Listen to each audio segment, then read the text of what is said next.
go. Hi there folks, my name is Alex and I will be your captain and storyteller on our journey into Storybook Land today.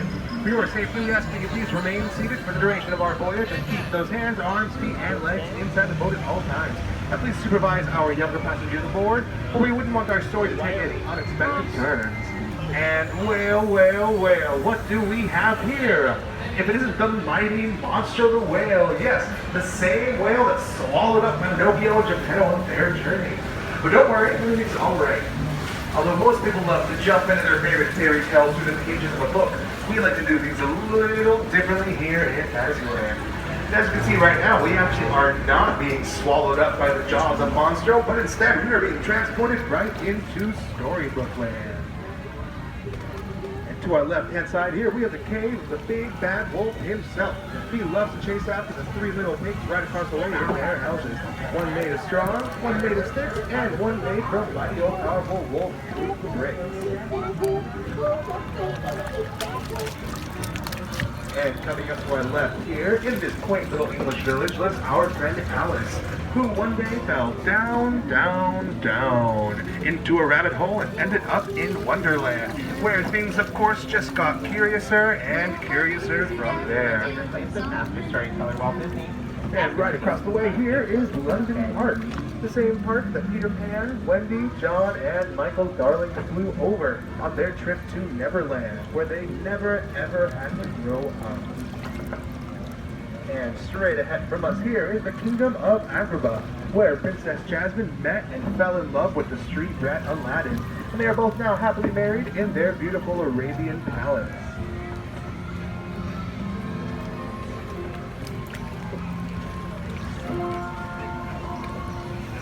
And even though it's a bright and sunny day here at Fantasyland, we can still see these twinkling stars above us, as well as these rose archways. Now these are the same ones that Princess Jasmine and Aladdin flew over, sideways, and under on their magic carpet ride into a whole new world. And it looks like we're about to head into the Cave of Wonders. This cave has a lot of treasure inside, but be sure not to touch anything. However, there is supposedly a magic lamp inside with a genie that will grant you 3 wishes if you find it. So let's all make a wish and hope it comes true.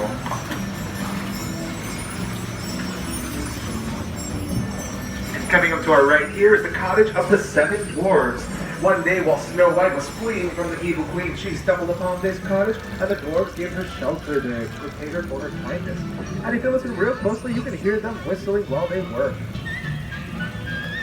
And to our left here, we have the story of Cinderella, who once upon a time lived with her wicked stepmother and 2 stepsisters. One night, with the help from her fairy godmother, she went to the royal ball and met her Prince Charming. And if you look real closely at the bridge right there underneath the castle, you can still see her pumpkin carriage left over from that night.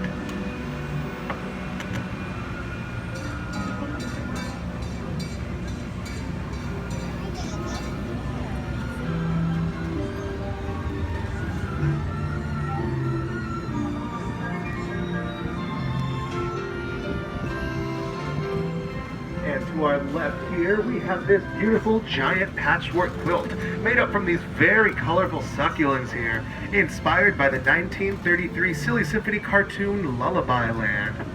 And folks, if there's one thing you'll notice about Storybook Land here is that everything is very small. And that's actually with the help from our good friend Tinkerbell and her pixie dust. So that way we can make sure that they never ever have to grow up.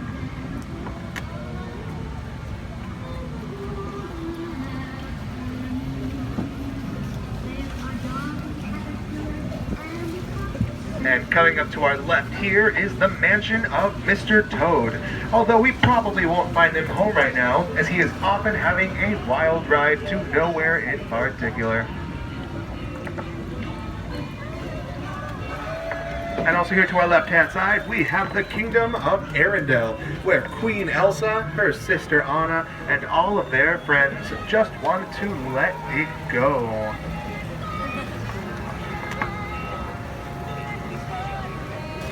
Right across the way from them here, in this alpine village, lives the woodcarver Geppetto. One night he wished upon a star for his wooden puppet Pinocchio to become a real boy. And with the help from the blue fairy, she granted him that. flag is 14, we'll say.